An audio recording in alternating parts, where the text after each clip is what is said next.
અરે પેટમાં પોઢીને સાંભળેલી બાળે રામ લક્ષ્મણની વાત, શિવે રામ લક્ષ્મણની વાત, અરે માતાજીનું મુખ જેદીથી ઉડી એની ઊંઘ તેદીથી.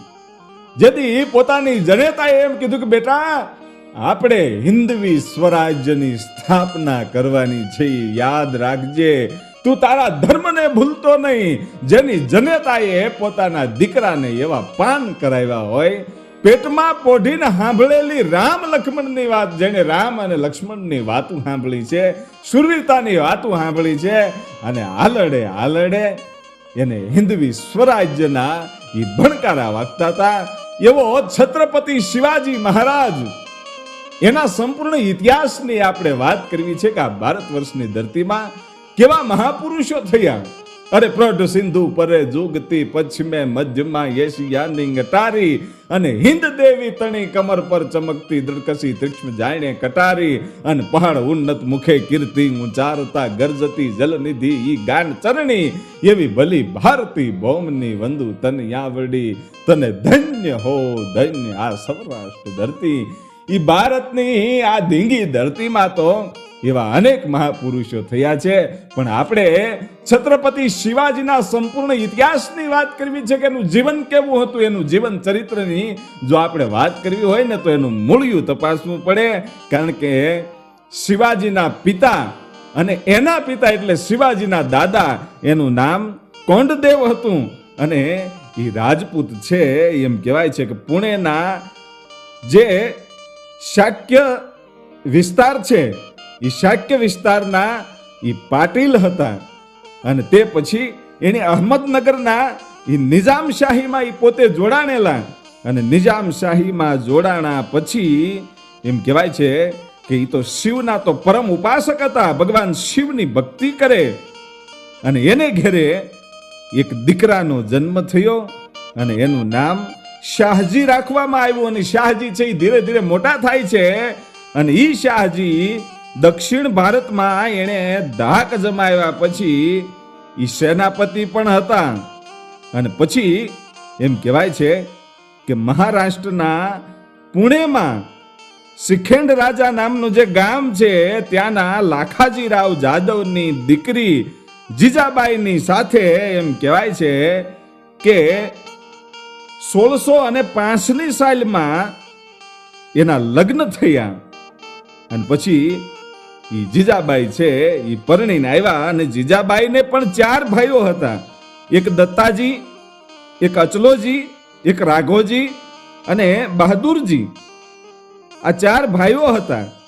અને સમય જાતા એમ કહેવાય છે કે ધીરે ધીરે ધીરે ધીરે સમય જાતો જાય છે, અને એક દિવસનો સમય એવો ઉગ્યો કે દેવગીરીના કિલ્લામાં જીજાબાઈના જે જીજાબાઈ છે એમના પિતા અને જીજાબાઈના ભાઈઓને એમ કહેવાય છે કે બોલાવી અને એની હત્યા કરવામાં આવી.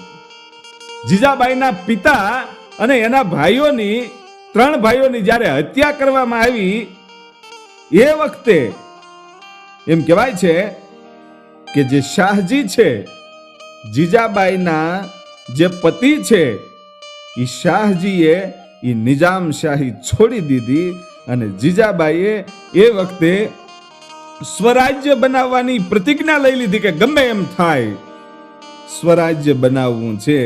એ જીજાબાઈએ જ્યારે પ્રતિજ્ઞા લીધી ત્યારે એમ કહેવાય છે કે એ પ્રતિજ્ઞા લીધી ને ત્યારે જીજાબાઈના પેટમાં એક સંતાન હતું, અને ધીરે ધીરે ધીરે ધીરે સમય જાતો જાય છે, અને આ પ્રતિજ્ઞા લીધા પછી 7 મહિનાનો સમય જ્યારે જાય છે, એ વખતે ઈ પોતે જીજાબાઈ ઘોડે સવાર છે, અને એમના પતિ શાહજી ઈ બંને ઘોડાઓ લઈ અને ધીરા ધીરા ધીરા ધીરા શિવનેરી કિલ્લા બાજુ હાલ્યા જાય છે. ને વચ્ચે એક હાંકડી ગલી આવી, અને ઈ ગલીમાં હામું ભરોટું ભરેલું એક ગાડાનું ભર હામું મળ્યું.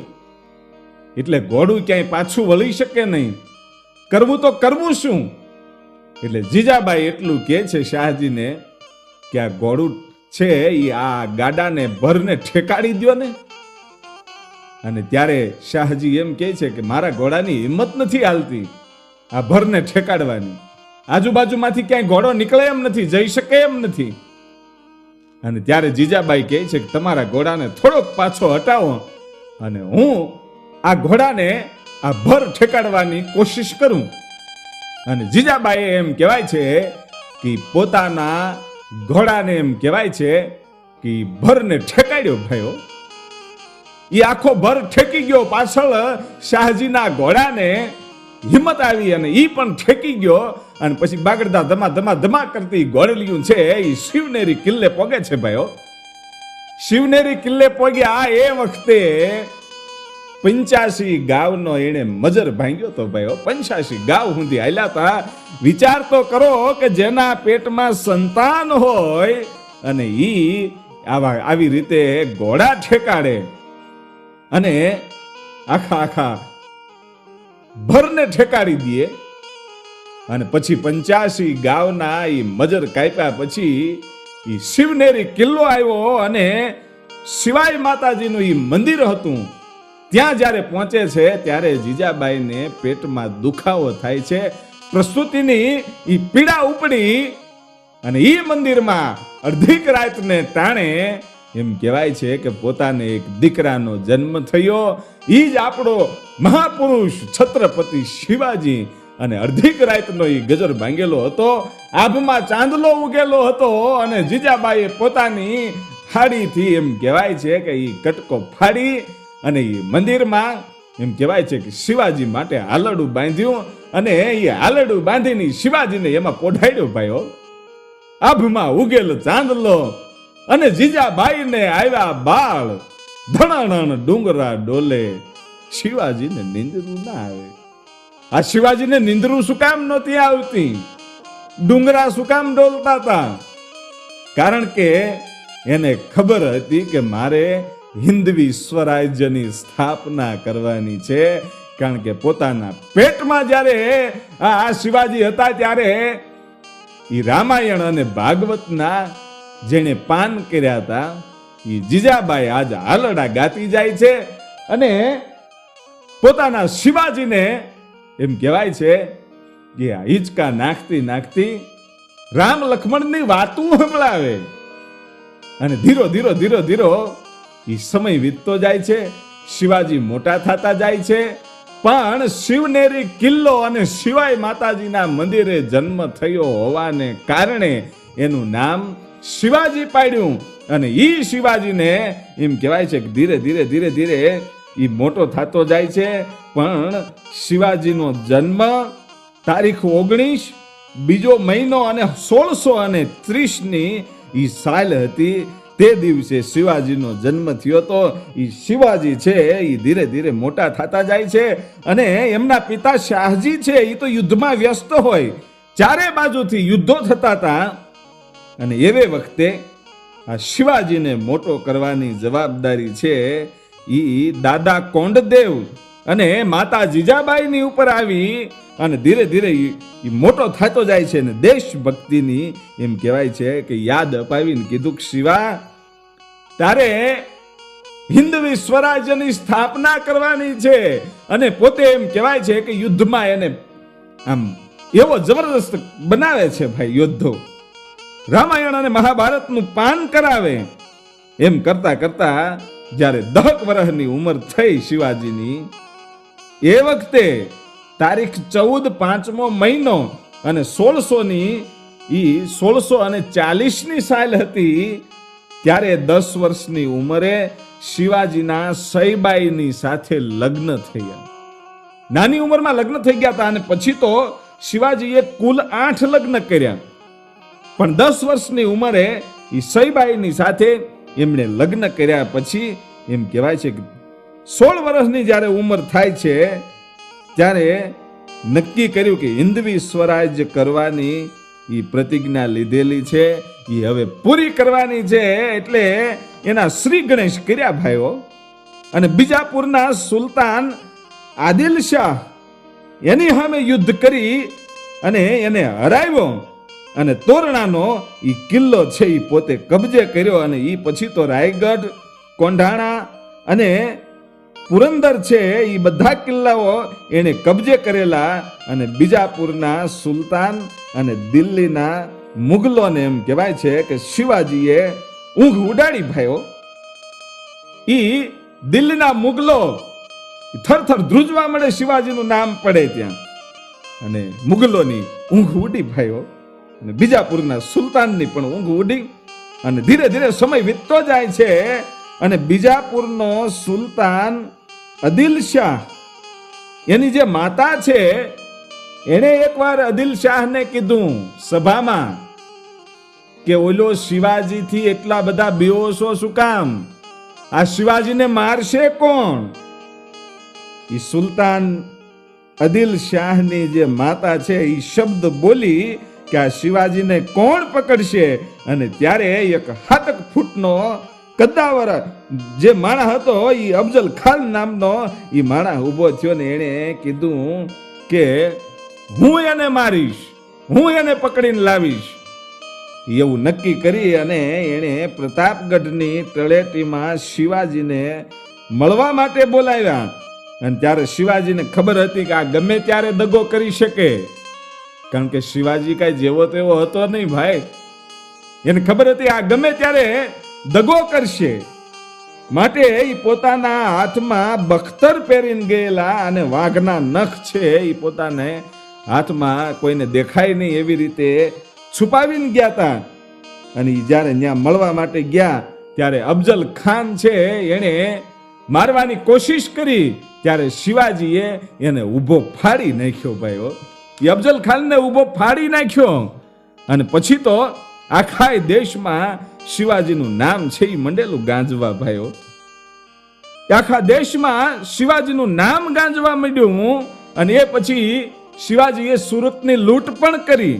અને સમય જાતા ઔરંગઝેબે મિર્ઝા રાજા જયસિંહને જ્યારે એમ કહેવાય છે કે મોકલ્યા, અને જયસિંહે શિવાજીની સાથે દોસ્તી કરી.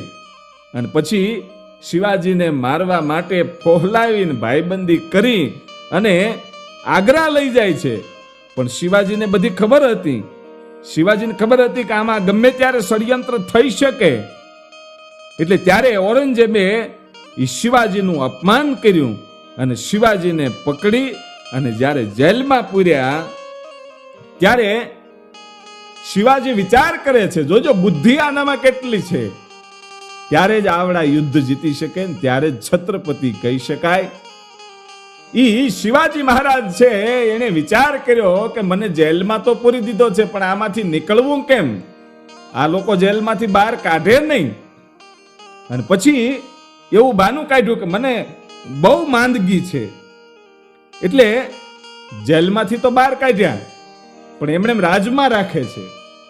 અને ત્યારે એ જેલમાંથી બહુ માંદગી છે, હું માંદો પડી ગયો છું એવું બહાનું કાઢીને એ બહાર આવ્યા પછી જે મીઠાઈના ટોપલા હતા એ મીઠાઈના ટોપલાની અંદર શિવાજી મહારાજ છે એ સંતાઈ ગયા.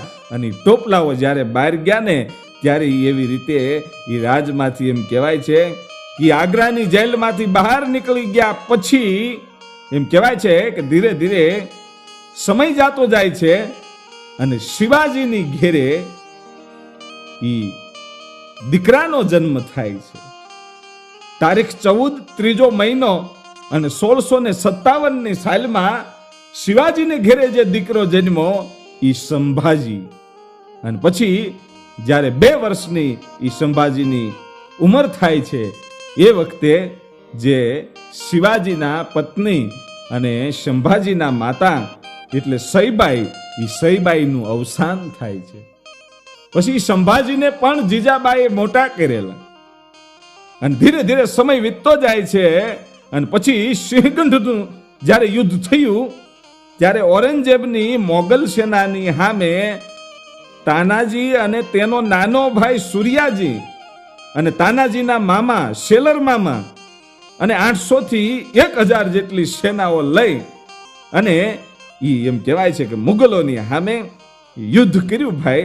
અને તાનાજી છે આ યુદ્ધ વખતે પોતાના દીકરાના એ લગ્ન છોડીને યુદ્ધમાં આવ્યા હતા અને તાનાજી છે એ વીરગતિને પામ્યા અને શેલર મામાએ મોગલોના સેનાપતિ ઉદયભાન જે રાઠોડ હતો એને ઠાર કર્યો અને તે યુદ્ધ જીત્યા પછી તારીખ 6 મહિનો અને 1674 સાલ અને ઈ સાલમાં રાયગઢના કિલ્લે શિવાજી મહારાજનો રાજ્યાભિષેક થયો ભાઈઓ. શિવાજી મહારાજે હિન્દવી સ્વરાજ્યની સ્થાપના કરી અને જ્યારે ધ્વજ લહેરાયો અને એમ કહેવાય છે કે એને ઈ રાયગઢના કિલ્લા ઉપર રાજ્યાભિષેક થયો પછી કાશીના પંડિત ગાગા ભટ્ટ દ્વારા શિવાજીને છત્રપતિની પદવી આપવામાં આવી અને આખા દેશમાં એમ કહેવાય છે કે નામ છે એ શિવાજીનું મેળેલું ગાજવા છત્રપતિ શિવાજી કહેવાય ગયા.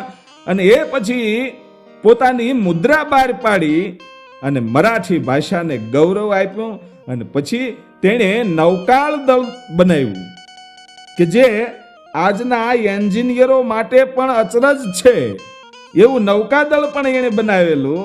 અને પછી આશરે 30 વર્ષ સુધી સંઘર્ષ કર્યા પછી સમય જતા વધુ પડતા તાવના કારણે તારીખ 3 ચોથો મહિનો અને 1680 ચાલમાં રાયગઢના કિલ્લા ઉપર શિવાજી મહારાજે એમ કહેવાય છે કે પોતાના દેહનો ત્યાગ કર્યો. એટલે આવા મહાપુરુષો આવી વાતો સાંભળતા આપણા રૂવાડા ઊભા થઈ જાય ને એમ થઈ જાય કે વાહ ભાઈ વાહ, આ વાતો કરતા વાર ન લાગે, ટૂંક સમયમાં એનું જીવન ચરિત્ર છે એ પૂરું થઈ જાય. પણ એણે જે જીવન જીવ્યું છે, એણે જે સંઘર્ષો કર્યા છે, એણે જે મર્દાનગી બતાવી છે એ તો આપણે કલ્પના પણ ન કરી શકીએ. એટલે કેવું પડે કે ધન્ય ધરા સો રઠ બલી રમણી, જ્યાં રતન પાકતા આવા, જ્યાં રતન પાકતા આવા. આપણી ભારતની ધરતીને લાખ લાખ વંદન કરવાનું મન થાય છે. અને હવે પછી આપણે મળીએ છીએ આગળના ઇતિહાસમાં. ત્યાં સુધી જય માતાજી, જય જોગમાયા.